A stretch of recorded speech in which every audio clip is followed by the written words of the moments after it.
back to Dortmund Dispatch. Today I'm joined by Joey and Pedro. So how are you guys doing today? Yeah, I'm doing fine. Just came back from a trip from the countryside of São Paulo. I watched the match actually on our way there. So I was basically watching on my phone at the highway. Not the best view because I can really analyze the team tactically on just my phone screen. In that sense was annoying, but it was good. Good win, good performance overall. I really like how things are developing in this team and how things are getting better. Then we're gonna discuss this in this episode, of course. But overall, the most important thing is the win, and I think it's good to start with no losses up until this point. So yeah, nice. Yeah, doing pretty well over here too. I don't always love adjusting my schedule for those Friday afternoon games, but Dortmund did not disappoint this time, so I've been in a pretty good mood this weekend. Yeah,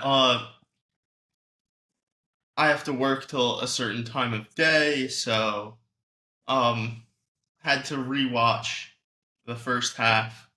But listen, when I've recently moved, so I'm like walking distance from the local place where I watch with my friends, and when I'm walking over and I think it was like 2-1 up at halftime, I will take that any day.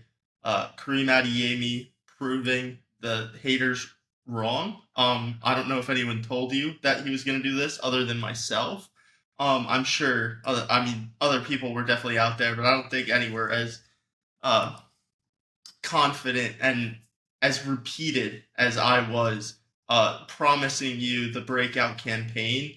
And the last two seasons, it's taken him to a bit of time to get going. But this season, he's right off the mark. He was criticized in the first league match, and I was like, I don't know if you kind of like look at it, he's probably going to be really good because the underlying numbers were. And would you look at that? Great underlying numbers, overperform one year, underperform the next year, and now it's looking like we can't talk about him too much because we have a start of the week section coming up. But I'll take my victory lap at the start of the show. Was there anything you guys kind of noticed tactically from this one? Yeah, I noticed a few things. I even was trying to take all my notes, and there are so many things going on at the same time. I couldn't even write everything down, but I watched a few clips of the match again, and I rewatched the second half just like you because I couldn't really watch the full thing on my phone, and I was on and off all the time. But I noticed that the pressing system was more effective this time, at least against Heidenheim. I think we really pressed well against them. And two things I really thought were interesting. First of all, and I think that's the thing that got us the win in the first half. It was Malen and Adeyemi, especially their positioning, the way they were positioned, and at the same time they had the freedom to transition in a lot of areas within the attack, which also takes me to Ben Sebaini, who I thought was supposed to be the left center back in our back three system, but he was basically a winger, on a left wing back for us, while Pascal Gross would be the third center back to support in the build up while we're still building from our own box, our own half, sorry.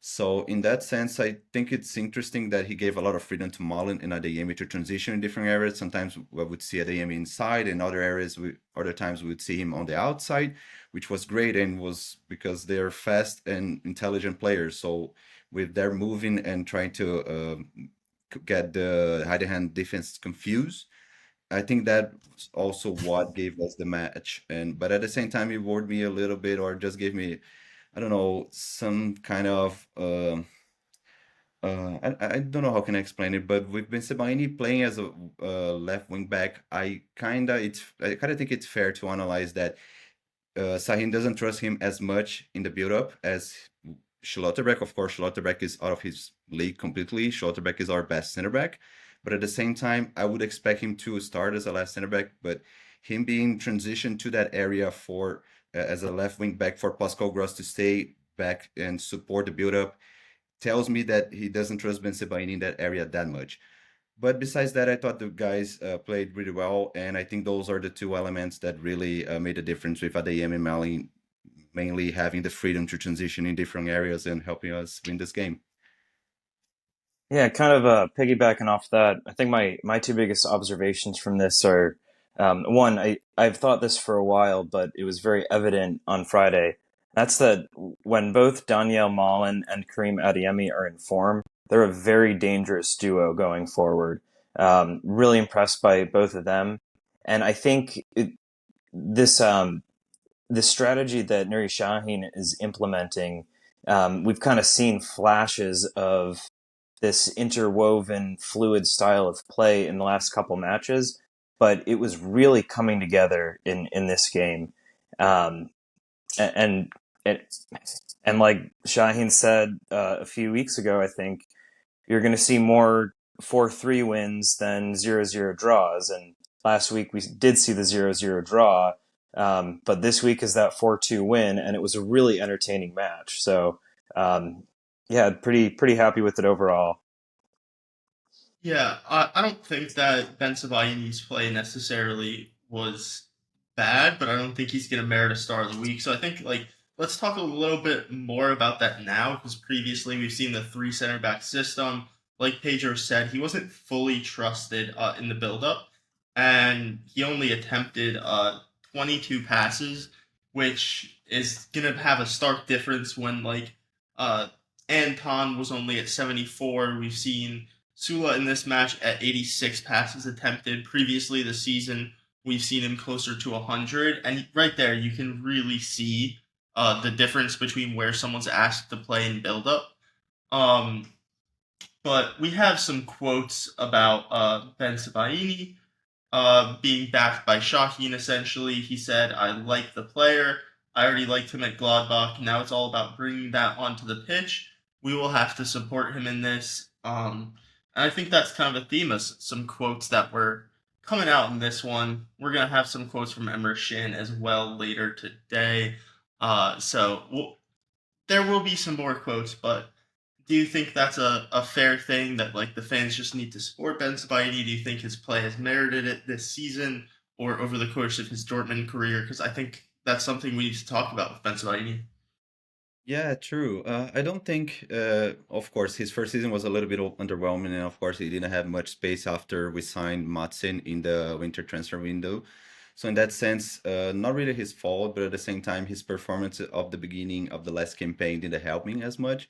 I mean, right now, from what the matches we've seen from now, and of course, it's a small sample, but he's been quite decent. In this game, not as much as I saw him being decisive against Frankfurt, of course, with the key tackle to basically give us the counter attack for the second goal with Jamie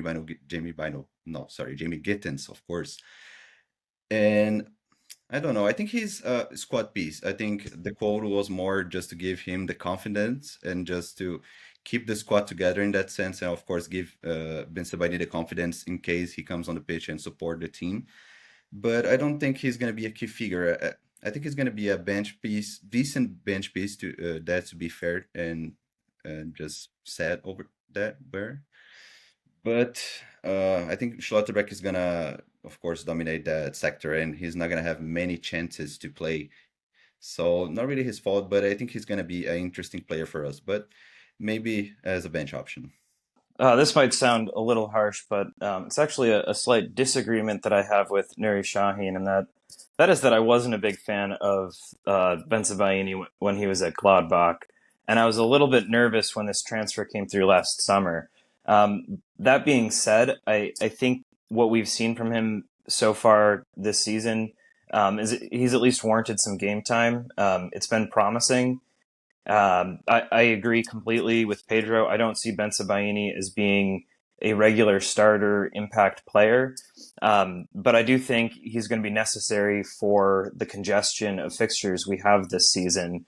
And with the depth and the addition of Jan Kodo, I believe will be some really healthy competition for him. Hopefully, push him to the next level that we'd all like to see him at.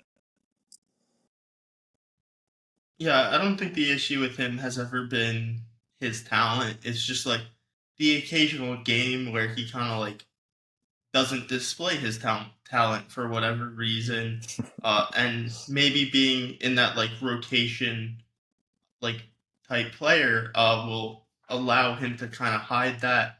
Um, it's a very, very long season, professional football. So being a rotation player and having that like mental rest almost of not starting every week could be helpful for him. And so far this season, he's been good. It's easier to play as a substitute, but here he did it from the start, so you can't complain too much. And then let's talk about another player who has some thoughts on support from fans. So it's Emre Can on his goal celebration. I thought he was doing the shush signal because that's kind of what the Heidenheim player did, I believe. After their penalty, he said it wasn't directed at the coach. In case anyone thought that, definitely not. The people it was meant for know who they are. It wasn't directed at the true fans. So I don't really necessarily know what he's hinting at. This could be something that's lost in translation, but it definitely rubbed me the wrong way because if you're saying it's not marked at the true fans, you're almost implying to an extent that it's directed at people who portray themselves as fans of the club, but maybe are a little bit critical of you. So I don't know, man. I don't really like the way he celebrated because at first, I mean, you just came from the bench and scored a penalty, so it's not like you really, wow, you scored an amazing goal. And of course, it helped us win, but I mean, was not like a long display because he started on the bench, as I said previously, and he was the captain. So maybe as long as we know it was a technical decision by Shahin, he was healthy and fit to play this match.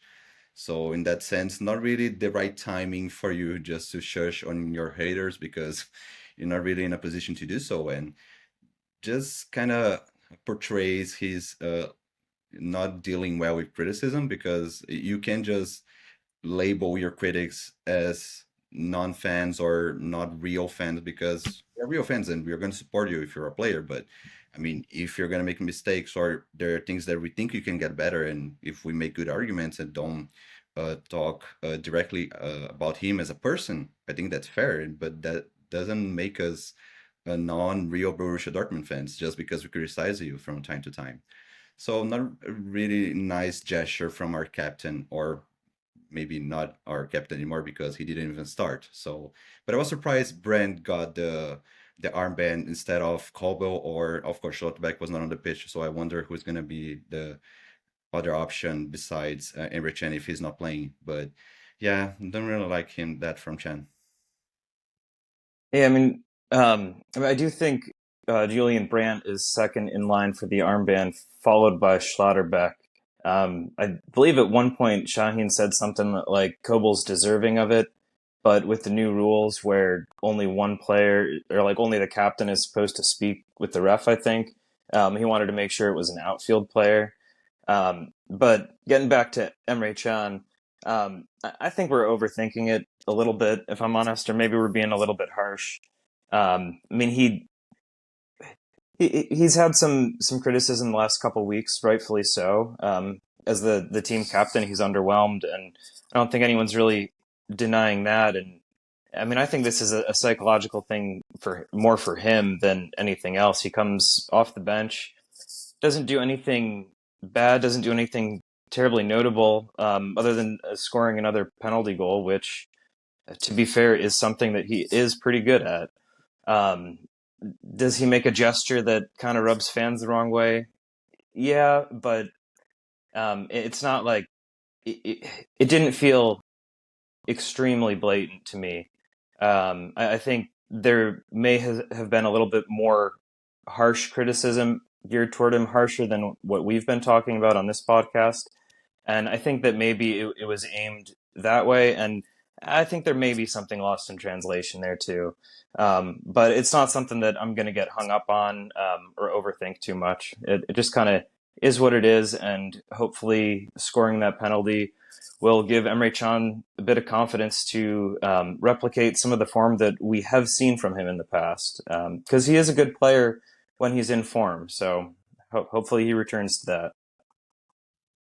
to me, the biggest issue is kind of like not the celebration itself. It's he can do that celebration for him and have his little thing at I'm shutting up the fans, here I am doing my job.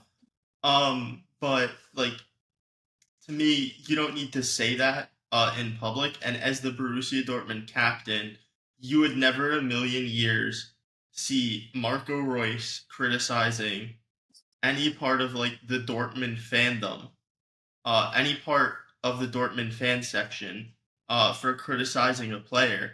Because as a captain, it's your job to say we need to play better publicly. Now, privately behind closed doors, to a certain player who may be struggling, maybe receiving a bit of unfair criticism, as a captain, you're more than welcome to say, listen, we see what you're doing in training. You're going to get through this. You're a better player. You're performing better than people are saying. That's one thing. But to say publicly that you're having disagreements with certain fans and criticisms over your performance, that to me is where the issue is. And this is like a repeated incident with Emre last season. Some fans yelled at him. They were a little drunk after a game where Dortmund dropped points, and he yelled back. And when we're hearing about these stories, and then you're having a little go back at certain fans, I think you just need to be careful because as the captain, you need to be more respectful of like what you're playing for. And as a Borussia Dortmund player, you are playing for the fans. That's something. This isn't England. You're not playing for the shareholders. You're not playing for private equity. You're playing for the fans, and I think that it should be, especially for the captain, very hands off in terms of talking about criticism from the fans. But let's move on. We have two quotes from Karim Adeyemi. Uh, Adeyemi on scoring a brace. I don't think you should let that blind you, to be honest. This is the first good game for Dortmund this season where I can say that I have achieved something, and that is not enough for me. I know what it's like to kind of have those struggles. The quote's cut off from what I'm seeing in front of me, but basically, he also said, uh, I wouldn't say so, but the main thing is that I'm playing offensively. In the national team, I played on the right and was quite versatile. For me, it doesn't really matter. Today it was on the left. Maybe at some point it'll be as a striker or on the right wing again. So it doesn't really matter. So he's saying he'll play anywhere. What are your thoughts on those quotes, Uh, on his performances and his position?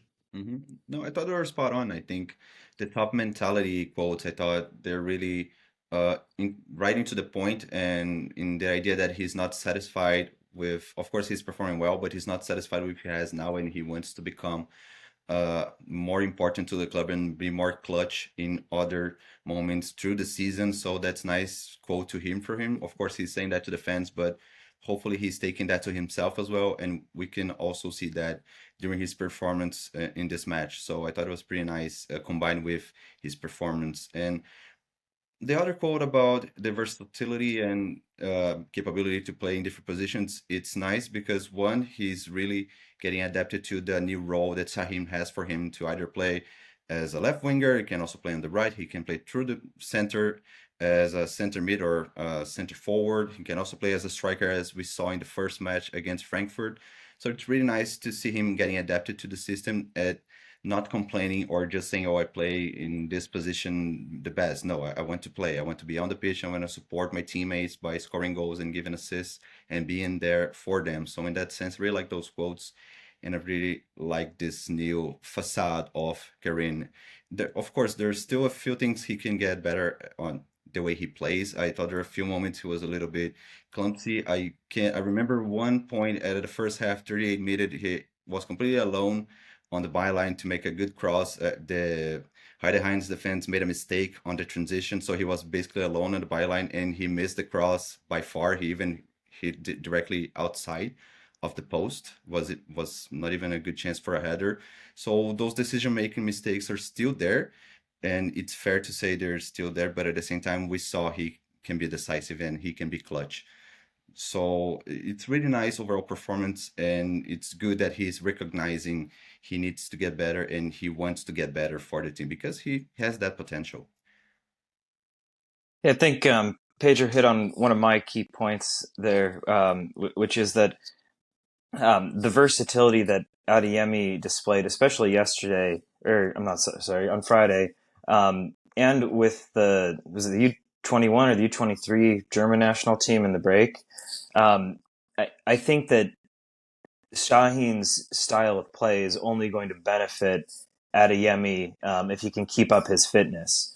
And as far as the quotes go, I do think it sort of reflects a maturity in Kareem Adeyemi.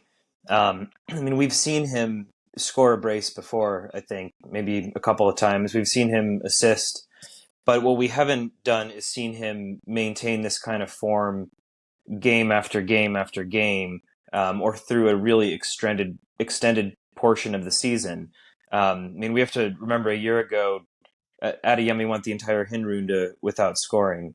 So the fact that he's not satisfied necessarily with his performance because he knows that he needs to replicate that and he needs to keep going. He's hungry for more goals and more goal contributions.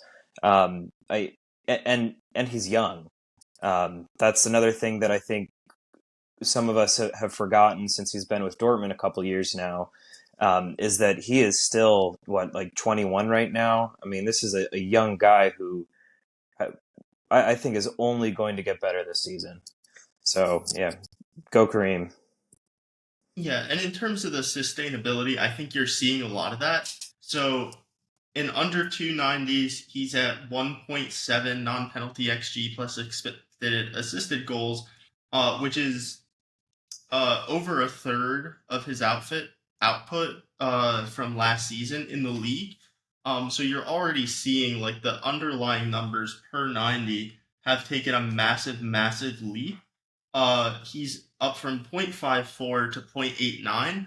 0.89 will likely be unsustainable.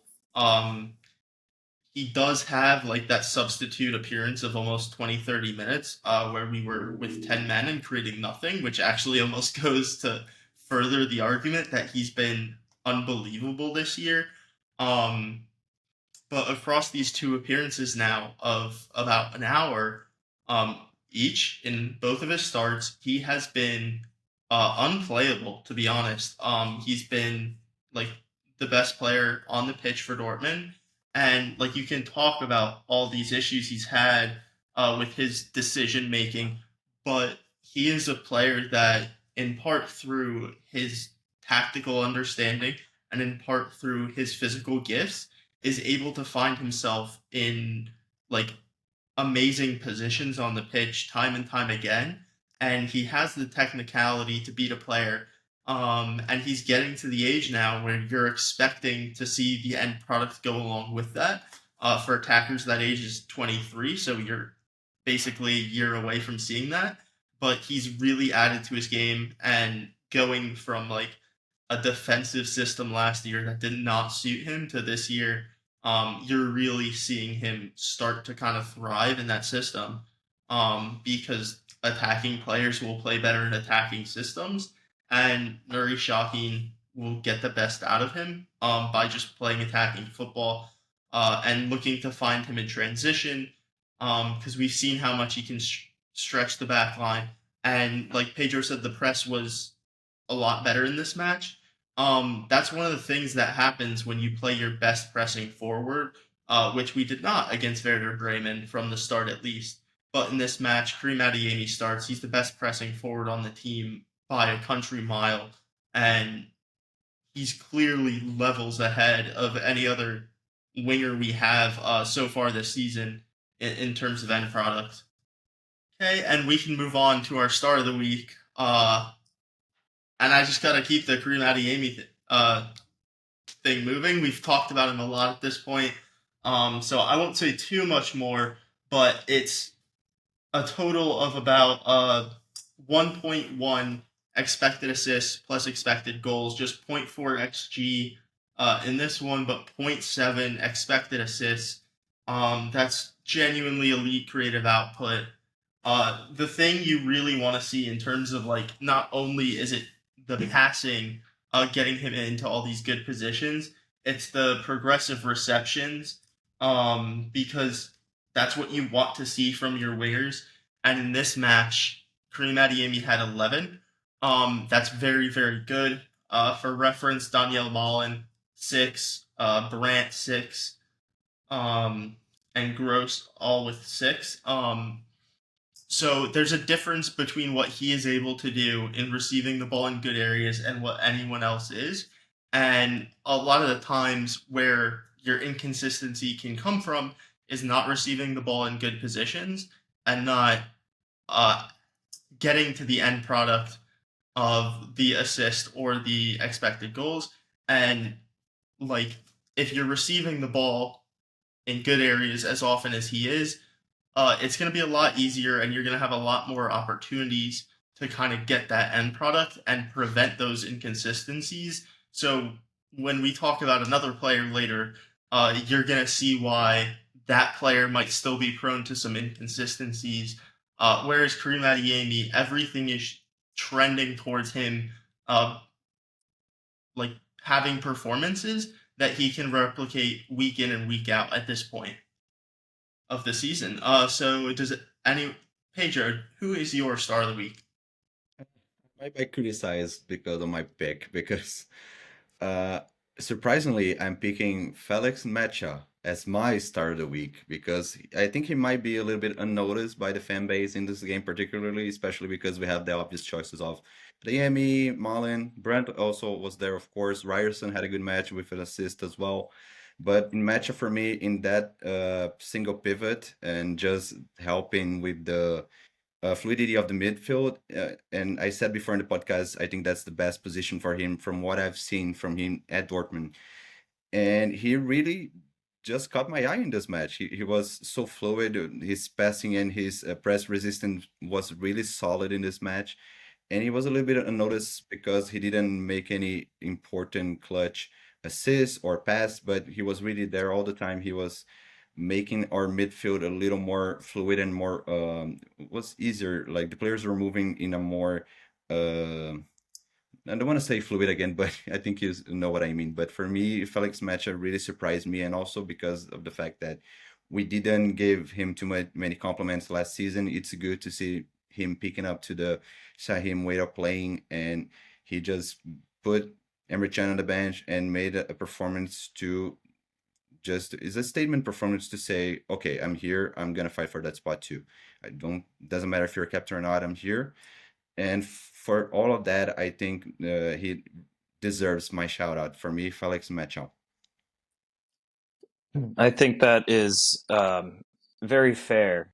I was actually going to give a shout out and honorable mention to Felix Mecha because I have been very critical of him in my writing on this podcast, and I absolutely think that this was the best performance we've seen from him in a Dortmund jersey. He played 90 minutes.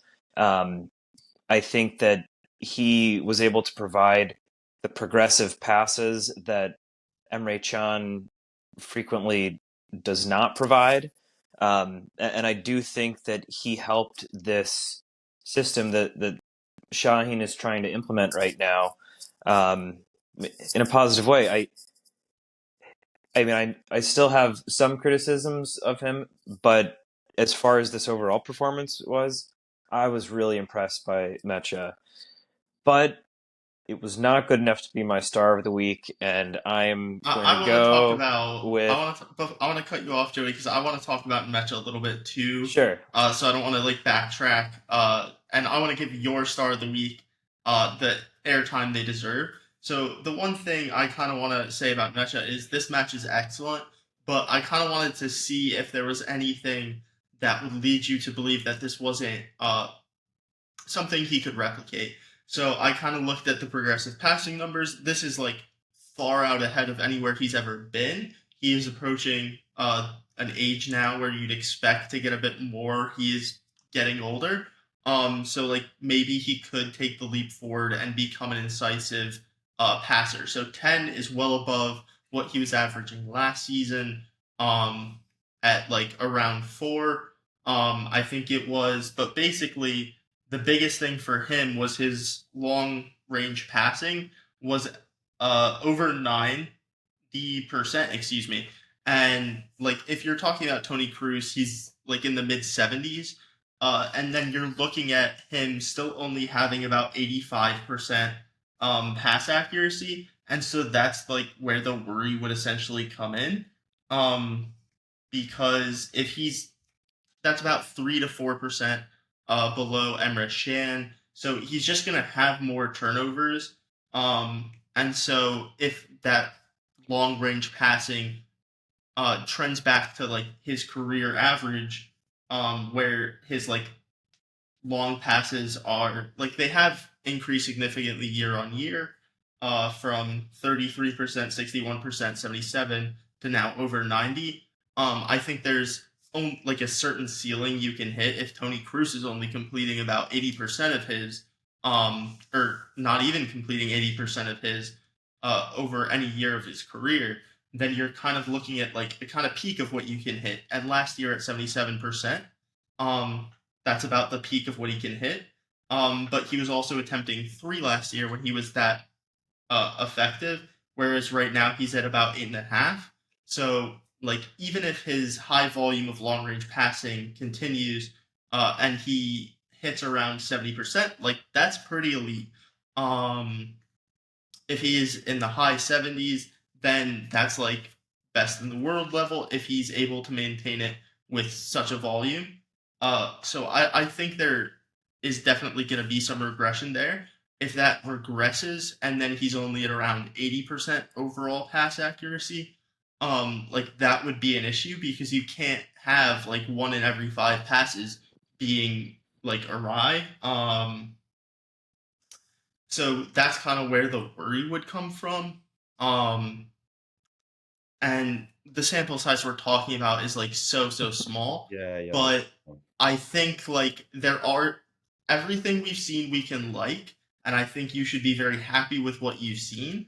But I think there's a world in which maybe he just kind of regresses a little bit in some of these areas, and that could lead to like your legs falling out from underneath you.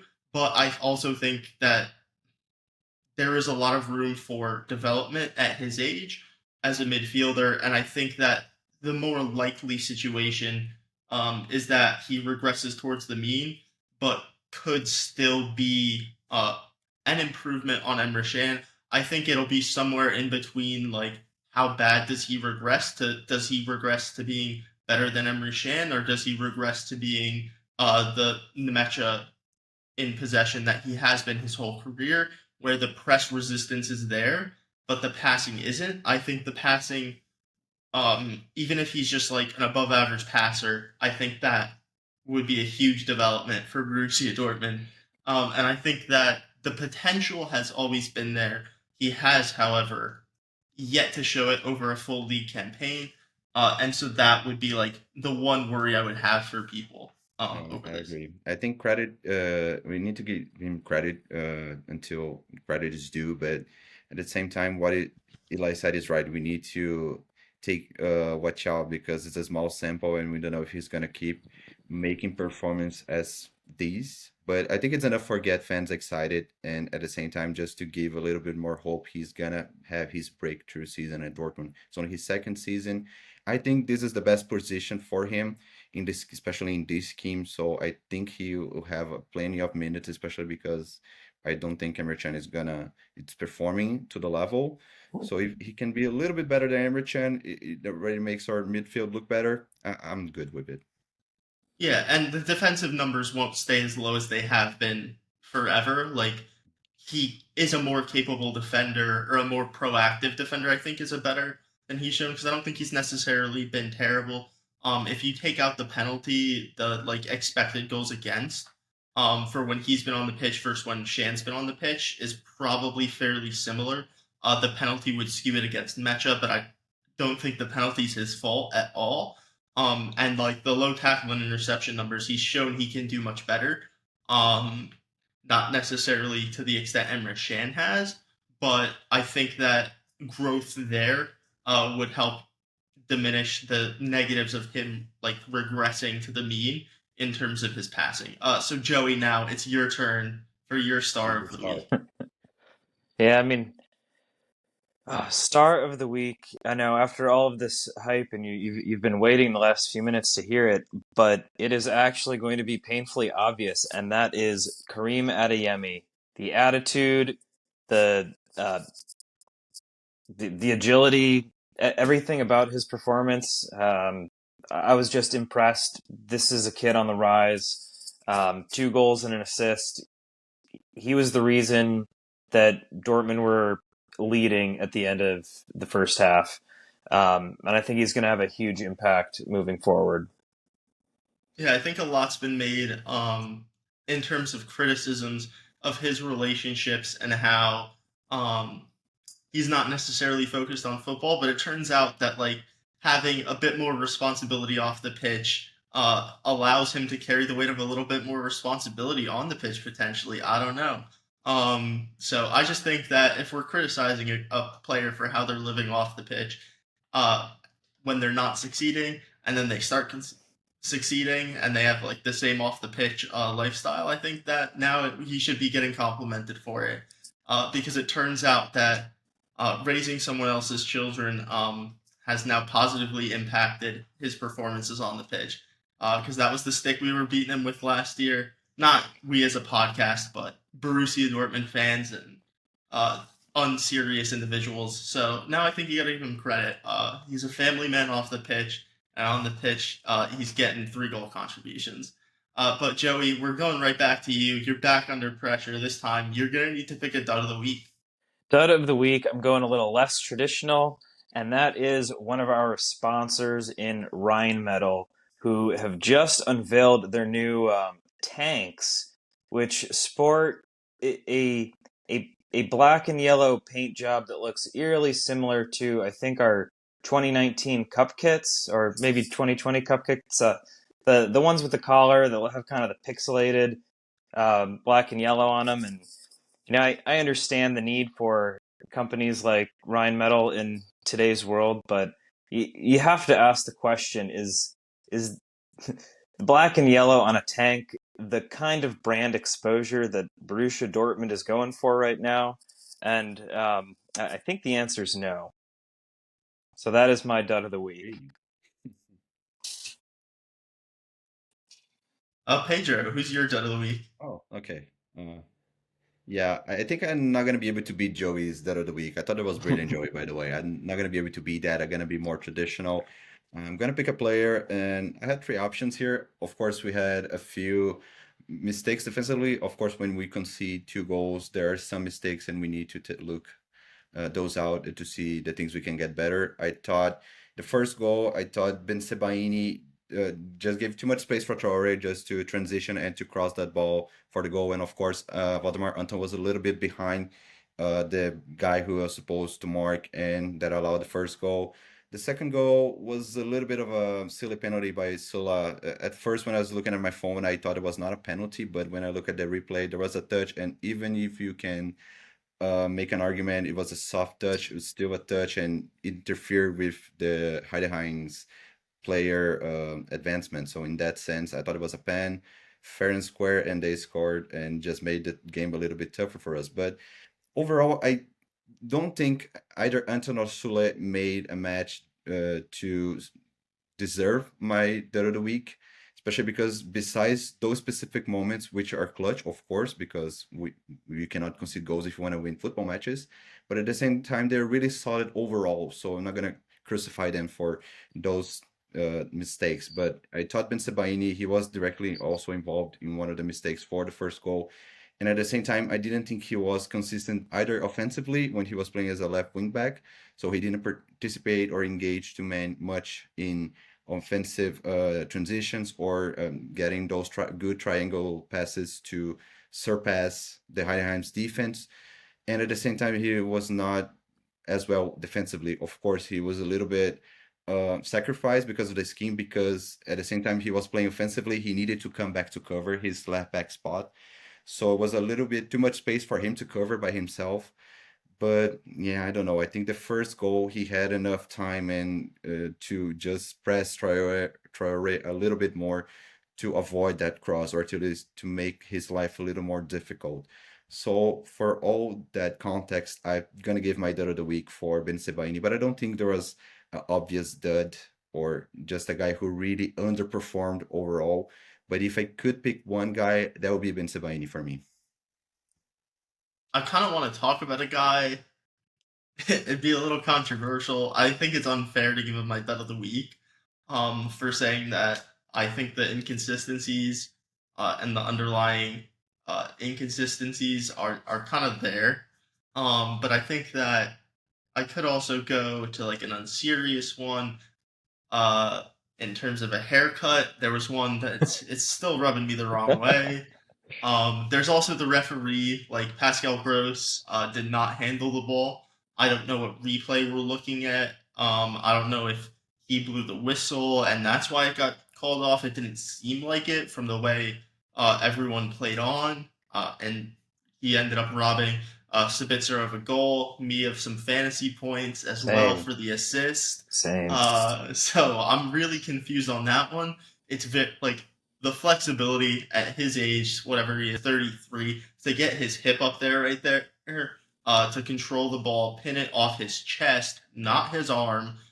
Very, very clear on the replay that his arm is literally pulled back the way you would want it. Still gets called for the handball. I could go in that direction, but I think it has to be. I think we talked about black and yellow on tanks, and now I think we need to talk about black and yellow on a haircut. Um, Nicolas Sula, like I appreciate your love for Borussia Dortmund, but this haircut is just not it. It does not look good. That was And it, supposed to be black and yellow? yeah, because you can kind of see his roots, Guess you're and right, the yeah. roots are like a little black, and then he has I don't know if that's like as it's intended, but like the roots might have grown out a bit since he's bleached his hair, so you can kind of see like the black roots on TV, and then you could just see like the Yeah, I didn't see that. oh the like bleach color on his head. I'm not a fan. It looks kind of like a Marvel villain or something. Um, I think it's a bit harsh to talk about any center back in this one because I just don't think that like I think you could say like Nicolas Sula like maybe like trips over the guy's ankles, whatever. That's a very soft penalty. I've seen those called. I've seen those not called. And I really think it's a bit harsh to talk about that one. With the goal, it's a great ball in. He, I think it was Anton could have been a little closer to him. Um, and I think that there's a little room for criticism there, but I don't think it merits a dud of the week. Just because I think that the ball is perfect, the header is good, and it's still a difficult chance for him to convert it. Kobel, like not, I think the finishes were good. I don't think we like really accrued a ton of like XG against us. So it looks a little bit bad on paper for him in that way. But over the course of the season, this was like the first open play goal we conceded. You can't knock him for the penalty, so I think it'd be hard to go in any way. So Nicolas Sula's barber will have to get my dud of the week. But I want to talk about Malen because I think that like I talked about how there's a lot with Kareem Adeyemi that makes it look sustainable. He is a little bit like one goal contribution over um, what he should have at this point. Um, but you're talking about like the take ons. There's something to like there. It's not excellent, but like it's there. He's receiving the ball in good areas. His pressing excellent. Um, he's creating chances. He's doing everything he needs to do. He's getting on the end of chances. Whereas Daniel Malen in this one, like it's one shot, point 0.2 xg, um, 6 take-ons attempted, 2 completed, not really contributing a ton in build-up. No expected assists again, which is kind of the norm with him. And I just really think that if we're going to be playing a second striker on the pitch, a guy who might do a bit more is Maxi Bayer. If we're going to play a true winger, I think a guy who can help the team more is Jamie Bino Gittins because he can draw more defenders onto him and is a bit more creative. And I think that a guy we haven't even talked about who made his debut, Seru Girassi, accrued 1.0 xg. So I just don't know the purpose of like playing Malen, who's not going to contribute creatively. When we have an elite striker there, to me, the goal, like, cool, he scored. He gets credit for scoring. Their goalkeeper will be having nightmares about that one. Like, he will be in training remembering that. That is terrible. That's as close to right at him as you can get. And like, yeah, cool, he gets the goal, good for Mullen, but the underlying issues are still there, and there is nothing from his performance to me that would make me believe that he's necessarily not going to have the inconsistencies that he has had throughout his career. Um, and like the other good chance he gets is he receives the ball, I think, again from Adeyemi on like the half turn, um, and makes a really nice turn almost, but his touch just gets away from him a little bit, and the ball gets cleared. Has he If he keeps that touch a little closer to him and he gets the shot away, you could be looking at a better performance, but he just doesn't. And the ball gets cleared, and I think there's not a lot of like things you can look at in this performance to say the returns are stable. So I don't know if I'm being too harsh. I'm not saying he performed terribly in this match. I'm just saying that overall, what you're seeing from Daniel Mullen is not something that's going to lead to sustainable goal involvements. Yeah, I don't know. I think overall it was a decent performance. It wasn't brilliant in overall perspective, but I thought he was decent. He started a counterattack for the second goal. Yeah, for the second goal as well. And I think he has a few issues, of course. I think at the beginning of the second half, I remember he was just outside the box and he was coming in with a clear shot, but he had an easy pass to Ryerson to either a clear shoot or a clear assist for the goal there. So in that sense, there's still things he could get better at, but I kind of feel like it was similar to Adeyemi, as I criticized before, some of his decision making with the easy cross that he missed, or some decisions in other parts of the pitch, who also I think could be better. But I'm not sure if I would give him a dud. But it's important, of course, to mention some underlying numbers there. But I think overall it's good that we are just rotating our squad as much as we are in the beginning of the season. We have Adeyemi, Marlin starting. We have Jamie Gittens is starting. I still want to see Jamie Duranville to get more minutes at some point as well. But which it's good that we have different options and different ways of playing with the same idea of football. So in that sense, I feel comfortable. Even though Marlin wasn't brilliant, he still contributed directly to the win. So I don't see much to talk about him actually. Joey, do you want to tell us a little bit about what we saw from our debutant Seru Girassi in this one? Sure. Yeah, I just wanted to say one thing on Malen to follow up, and that's that. I mean, we kind of know what player we have here after 3 or 4 years, and I think that is an inconsistent player who finds some hot streaks from time to time where he'll give us some goals. So if he's getting close to one of those hot streaks, if he might be entering one, then maybe Shaheen is recognizing that and he'll give us a few goals in the next few games. But Serhou Guirassy, I thought this was a pretty promising start from him. Of course, there were the couple of chances. There was the one really acrobatic chance that um, the Heidenheim keeper just made himself large and got in the way of. I think Guirassy could have done better with that just on the first touch, to a point where he wouldn't have had to make such an acrobatic attempt. Um, but I think we saw a couple examples of his speed. His, I mean, I was just criticizing his ball control, but did see his ball control a little bit.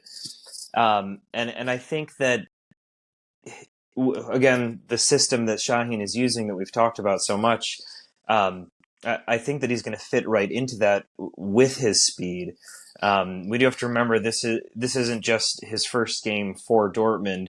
but it's also his first game back after being injured for a few months. So in some ways, actually looked a little bit better than I thought he was going to, despite not having scored. Um, I think it's just a matter of time, though, before we do see him celebrating in front of the yellow wall. Absolutely, and it's two big chances that he got on the end of. And I think if you look at like the first couple games we played, that wasn't something that we were even creating. Is those big chances in the box, and so having him in there really helps us out. I think. No, I agree. I really like his performance overall. It wasn't, of course, really starstruck because he didn't score, but at the same time, without the ball, he was really important. Just his presence there at the box and just holding defenders, drawing fouls, and getting the end of chances. I think it was a decent debut from him, and he's only going to get better with more minutes and getting more time on the pitch. He didn't have a decent preseason either, so he needs to get in more rhythm for him really to showcase the striker that he can be for us. Okay, and then obviously at the time this episode's released, a lot of you are going to be preparing to watch Dortmund take on Club Bruges. Um, so I think how much rotation do you think we expect for this one? I expect a little bit of a rotation, especially on the bench, because I think can have more players, especially the young ones like Kyo Watkin. I think Philip Omane, especially because we don't have as much depth as in the center back area. I think we're gonna have to rotate some players, especially because we're gonna get players to rest a little bit, so he can come in at some point. Julian Duranville as well. I'm expecting him to have some minutes as well. But it is a decent test. I think it's, of course, not a really difficult draw for us overall. If you get all our opponents, it could be worse. But at the same time, it's a good test for this style of play and really see if we can really dominate those teams in getting the end of chances. So really excited for this format. At least we can play more different teams and still have some kind of love for the old format because I kind of grew up with it. But I feel like we need to give it a chance to get adjusted to it. But I'm excited. Yeah, I think we'll see a little bit of rotation at least. I'm sure Schlotterbeck is going to be back in the starting 11. I think that one of the bigger questions is whether Shaheen is going to put Schlotterbeck with Anton or Sula, or if he's going to put all three in the back line. Um, I don't necessarily think he needs to or should put all three in the back line, especially with the game against Stuttgart coming up at the weekend. Um, I also, and it's early to speculate, but I do have a few concerns over um, Pascal Gross and if he plays and if he consistently plays game in and game out. He does seem like a very central figure in Shaheen's game plan, and I do kind of fear the strategical shifts that might have to occur if Pascal Gross were to pick up an injury. And I don't always love the prospect of feeling like we're relying so heavily on one player for the buildup. And the other thing with this upcoming game is it's Champions League. It's a game that we should be able to win, but it's still away. And I don't think we have a great impression yet of how Nuri Shaheen is able to manage the team away from home. I certainly think we could have done better against Werder Bremen, but it's so early in the season. Um, but it is Champions League, so we'll see. I'm really looking forward to watching this one, and I think we're gonna win it. I'm gonna give you a real quick 11 prediction. So obviously, I think Kobel stays in goal. We're gonna bring in a lot of new signings, so it's gonna be Koto, and then of Sula and Anton. It's gonna be Anton in that right center back role alongside Schlotterbeck. Sula getting the rest and Ben Sebaidi getting the start on the left side, and that will set us up for the three center backs against Stuttgart. Your double pivot, it's going to be the captain coming back, Emre Can, alongside Marcel Sabitzer in the double pivot. Because let's give Gross a day. Why not?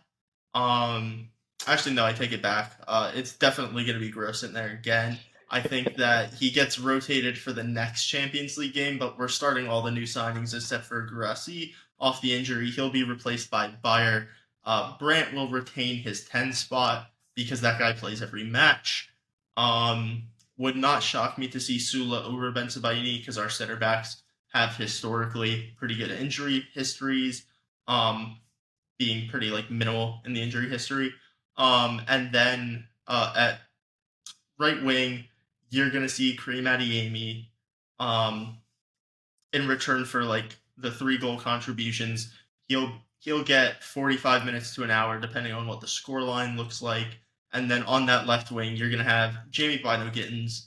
Um, Give me so Gittins. that'll be it. Oh, sorry, Jamie Gittins. That's correct. Um, the 2 players you have to watch out for with Club Bruges are both of their wingers. It's Andreas Skavolson and Christian Solis. Bundesliga 2 fans will be very familiar with that name as he absolutely lit it up with FC Dusseldorf. I think it's FC. He lit it up with not FC, Fortuna Dusseldorf last season in the Bundesliga SPI, over 20 goal contributions there before leaving Norwich for Club Bruges. So those are your 2 players to kind of watch. I don't think either is like exceptional. If Dortmund do not trounce Bruges, I think there's serious questions that need to be answered. I'm looking forward to seeing a bit of rotation going on. Um, I'd like to see a Sabitzer Shan double pivot in this one just to see how much is gross, how much is the shocking system taking effect. And I think that against a team that is a bit inferior, at least in terms of like the financials, you have to be able to kind of like give some guys rest. But also, like the first Champions League game at the very least is typically given to the guys that are the club really believes in and has in its first 11, just as a matter of respect. So Yeah, agreed. I just think I'm not a big fan of Sabitzer in the double pivot. I really like him in that eight position, getting in the end of chances and shooting for the goal. I even would like to see Watkin playing the double pivot, or even Felix match again if he gets another shot at that position. But yeah, as you said, I think it's going to be a lot of rotation. Young Koto, I'm excited to see him probably starting his first official match for Borussia Dortmund. So let's see what that Brazilian guy can do. Yeah, I don't have too much to add there. I think Dortmund really wants to make a statement win with this first game, so let's hope they can do that. And now let's quick fire double prediction it. Give me Bruges and then give me Stuttgart. Pedro, you can start it. Oof. Okay, I think it's gonna be 3-0 Dortmund against Bruges, and against Stuttgart, I think since we're playing away, I think it's away game, right? I think it's an away game. So I think I'm gonna go for a 2-1 win for us. Predictions for, let's see, Club Brugge. I think Dortmund is going to come away with that one 3-1 victors. I think we'll probably concede one dumb goal and a counterattack. Stuttgart away is never going to be easy, but I think with Gurasi and Anton's input on our side, I think Dortmund is going to come away 3-2 victors. I'm gonna go 3-1 over Bruges, like Joey. I think that's I think this team can score goals. I think there's a chance we keep the clean sheet, but I'm not certain of it.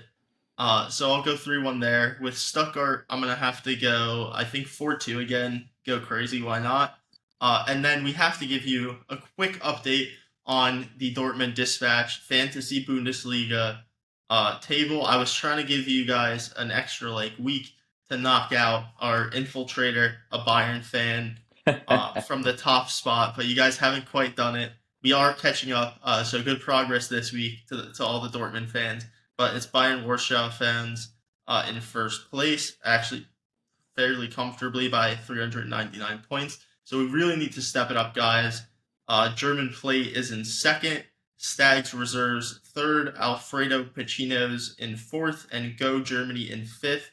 But don't worry, I'm surging back up. Was in fourth this week, so I'll be on my way back up. I think I'm already catching up to Joey. After the first 2 weeks, very poor for myself. I've cut his like 1,200 point lead over me down to 400. So I'm gonna catch up to a lot of these guys. We'll see what happens as the year goes on. But yeah, thank you guys for all participating in that. You can stay tuned for more updates. Is there anything you guys want to plug before we leave?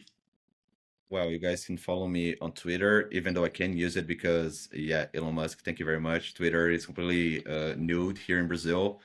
But you can follow me at Del_Pedro23. I'm gonna have an article next week about young Couto and just profiling him and why I think he's gonna be such a key figure for Dortmund this season, and especially with this Sahim scheme. But thank you very much, guys. I'll see you guys next time. Yeah, thanks, guys. You guys can follow me on Twitter. It's J_Lamson_Meyer. Had a recent article that just kind of goes over all of the new Champions League formats. So if you have any questions, check that out. You can find it at BVB Buzz. Also coming out with a 3 takeaways article after our Champions League clash with Club Brugge. So stay tuned for that. And plenty of articles coming out from Fear the Wall also. So you can follow both of those on Twitter and bvbbuzz.com, fearthewall.com. Thank you. Okay, well, thank you guys for joining me today and have a good one.